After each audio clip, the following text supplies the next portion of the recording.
बहुत से लोग कहते हैं कि हमारी उम्र जो है वो महज एक हिस्सा है, एक नंबर है और हम चाहें तो हम उसे रिवर्स कर सकते हैं।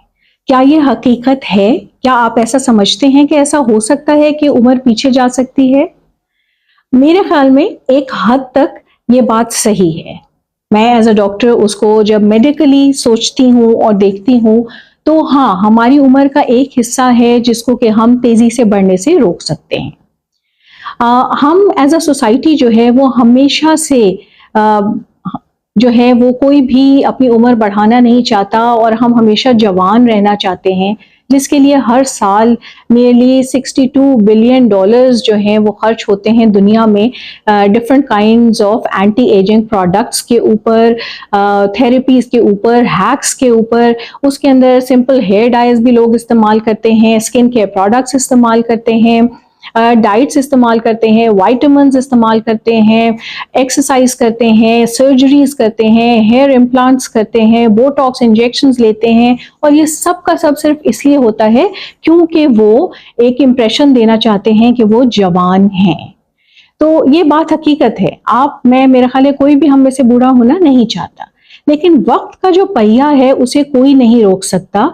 लेकिन मेडिकली यहाँ हम बात करेंगे तो वो आ जाएगी एक हमारी उस एज की जिसको क्रोनोलॉजिकल एज कहते हैं, जो कि वो नंबर है कि जब हम पैदा होते हैं उससे वो डिटर्मिन किया जाता है कि हम 1 साल के हैं, 2 साल के हैं, 10 साल के हैं या 40 साल के हैं, 50 साल के हैं। और दूसरी जो हमारी बायोलॉजिकल एज है वो एक्चुअली हमारे सेल्स की, हमारे ऑर्गन्स की हेल्थ बताता है कि हमारे ऑर्गन्स और सेल्स जो हैं वो कितने हेल्दी हैं। और ये वो चीज़ है, एज का वो हिस्सा है जिसको कि हम रोक तो नहीं सकते लेकिन स्लो कर सकते हैं आगे बढ़ने से, और कुछ ना कुछ अगर हम चाहें तो रिवर्स भी कर सकते हैं। और इसका वाहिद ज़रिया है एक हेल्दी लाइफस्टाइल अपनाना, जिससे कि ये काम हो सकता है।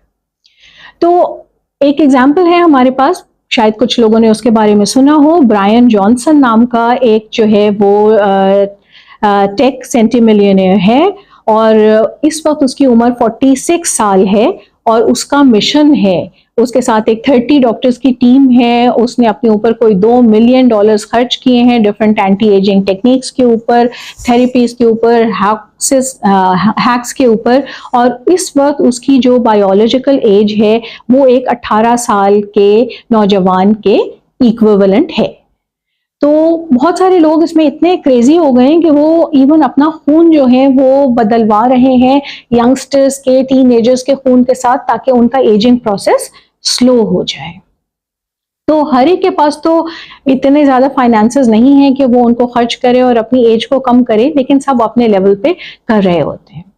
इस वक्त इंटरनेट जो है वो भरा हुआ है एंटी एजिंग थेरेपी से और डाइट रिजीम से और उन सब से और ऐसे टेस्ट से, बायोलॉजिकल टेस्ट से, जो वो कहते हैं कि आप लें तो आपको अपनी बायोलॉजिकल एज पता चलेगी। तो क्या आपका ख्याल है आपको वो टेस्ट करने चाहिए?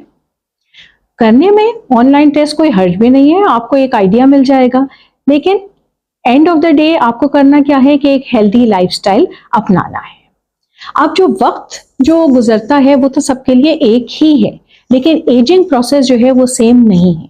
इवन अगर हम मर्दों और औरतों में देखें तो जो मर्द हजरात हैं उनका एजिंग प्रोसेस जो है वो 4 गुना ज्यादा होता है खवातीन से, इसलिए उनकी लाइफ एक्सपेक्टेंसी जो है वो कम होती है खवातीन से। खवातीन जो हैं वो मर्दों से लगभग 6% ज्यादा जिंदा रहती हैं।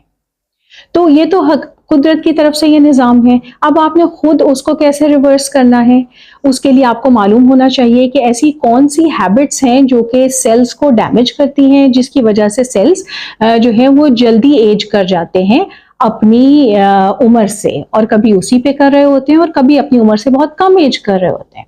तो सबसे पहले तो एक एजिंग नेचुरल प्रोसेस है, जो अल्लाह का प्रोसेस है, तो उससे तो कोई भी नहीं रुक सकता। फिर उसके अलावा जो है वो आपके जेनेटिक्स हैं, आपके जीन्स में कभी बीमारियां आ रही हैं, आपके ख़ानदान में बीमारियां चल रही हैं, जैसे डायबिटीज़ है, हाई ब्लड प्रेशर है, कोई कैंसर्स हैं, कोई मौरूसी बीमारियां हैं, कोई ऑटो इम्यून डिजीजेज हैं। तो वो जीन्स अगर आप कैरी कर रहे हैं तो आपको उनके लिए पहले से स्क्रीनिंग करानी है, अपने सिम्टम्स को देखना है, डॉक्टर को बर वक्त रुजू करना है। उसी तरह से इन्वायरमेंटल फैक्टर्स हैं कि जैसे क्या आपको साफ पानी मुहैया है, क्या आपको साफ हवा मुहैया है, क्या आपका सनलाइट एक्सपोजर काफ़ी है हेल्दी रहने के लिए। इन सब की जो है वो लिमिट्स हैं कि जी पानी आपने दिन में 2 से 3 लीटर पानी पीना है, आपने सनलाइट के अंदर 20 मिनट 40 मिनट आपने गुजारने हैं। सुबह की सनलाइट जो है वो बहुत अच्छी होती है। फिर हवा में पोल्यूशन कम से कम हो, जिसके लिए आप पौधे ज़्यादा लगाइए। इसी तरह से फिर आपने स्मोकिंग नहीं करनी, आपने शराब नोशी नहीं करनी। फिर गुर्बत जो है वो भी एक तरह से आपके माइंड को स्ट्रेस में लेके आती है और आपका सेल डैमेज ज़्यादा होता है उन लोगों से जिनका के हेल्दी डाइट ज़्यादा है या जिनको मौके ज़्यादा मुयस्सर हैं उनकी फाइनेंशियल कंडीशन बेहतर होने से। तो अब जो है वो आपका जो लाइफस्टाइल है उसके अंदर आपने जो है अपने प्रॉपर स्लीपिंग पैटर्न रखना है। एक एवरेज एडल्ट के लिए जो है दिन में 8 घंटे सोना बहुत बेहतरीन है, जो कि अल्लाह का तरीका भी है कि 8 घंटे आप आराम कीजिए और 8 घंटे आप काम कीजिए और 8 घंटे आप अपनी फ्रेंड्स, फैमिली, सोशल एक्टिविटीज़ और उन सबको दीजिए, तो आपके दिन की एक बेहतरीन डिवीज़न हो जाती है।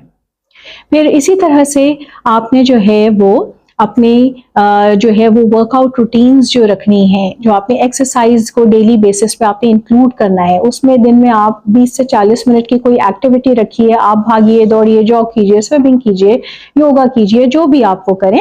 तो हफ्ते के अंदर अगर आप 150 मिनट्स की एक्टिविटी टाइम रखते हैं तो वो आपकी बॉडी के लिए बहुत बेहतरीन है, उसको रिजुवेनेट करने का और उसको जो है वो फ्रेश रखने का, उसका इम्यूनिटी लेवल बिल्डअप करने का। हाँ, नींद की हमने बात की, उसमें एडल्ट्स के लिए 8 घंटे, लेकिन जो बहुत छोटे बच्चे हैं और जो बिल्कुल बुजुर्ग हजरात हैं उनके लिए 9, 10, 12 घंटे भी सोना अच्छा है। तो आप जब इन सब हेल्दी हैबिट्स को अपनाएंगे तो आपके जो सेल डैमेज है वो कम से कम होगा और आपकी क्रोनोलॉजिकल एज जो भी हो, जो आपकी बर्थ सर्टिफिकेट पे लिखी है वो कुछ भी हो, आपकी इंटरनल एज जो है वो कम आप रख सकते हैं, ब्रायन जॉनसन की तरह, जो कि 46 ईयर्स का होते हुए भी अपने आप को 18 साल के नौजवान जितना उसने रखा हुआ है। तो आप इन सारी चीज़ों को अपनाइए और ऑनलाइन टेस्ट्स क्या आप करना चाहते हैं देखने को कि आपकी क्या बायोलॉजिकल एज है, करने में कोई हर्ज नहीं है। हाँ, जो लोग ज़्यादा उससे चाहते हैं वो अपनी जो है वो ब्लड एनालिसिस, सलाइवा एनालिसिस करा सकते हैं, जिससे कि सेल डैमेज का पता चलता है कि शख्स में कितना है, ताकि वो बर वक्त वो एहतियाती तदाबीर इख्तियार कर सके। फिर यही जो सेल डैमेज अगर आपको पता चलता है तो आजकल ये बायोलॉजिकल एज जब डिटरमिन कर रहे होते हैं तो बहुत सी ऐसी बीमारियां भी प्रिडिक्ट हो जाती हैं। फॉर एग्जाम्पल, अगर आपका दिल जो है वो हेल्दी नहीं है तो उसके चांसेस हैं कि वो 25% उन लोगों की लाइफ एक्सपेक्टेंसी जो है वो कम होगी दूसरे लोगों से, वो उनसे ज़्यादा जिंदा रहेंगे अगर आपके दिल की हेल्थ अच्छी नहीं है। इसी तरह से ये बायोलॉजिकल टेस्ट जो है आपकी ब्रेन हेल्थ को देख सकते हैं, अगर आप में ये चांसेस हैं अल्जाइमर्स होने के वो प्रिडिक्ट हो सकते हैं।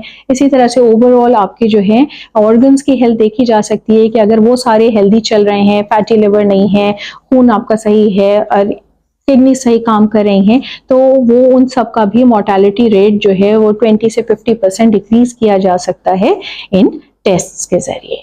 तो for everything you have to adopt a healthy lifestyle and you have to contact the doctor at the right time so that you can stay healthy and stay young. तो हर कोई आब हयात पीना चाहता है, क्यों? क्योंकि वो जवान रहना चाहता है, वो बूढ़ा नहीं होना चाहता, वो मरना नहीं चाहता। तो आपका आब हयात आपकी जो है वो हेल्दी लाइफस्टाइल है, उसको अपनाइए और हेल्दी रहिए। मैं हूँ डॉक्टर मरियम अती। अस्सलाम वालेकुम।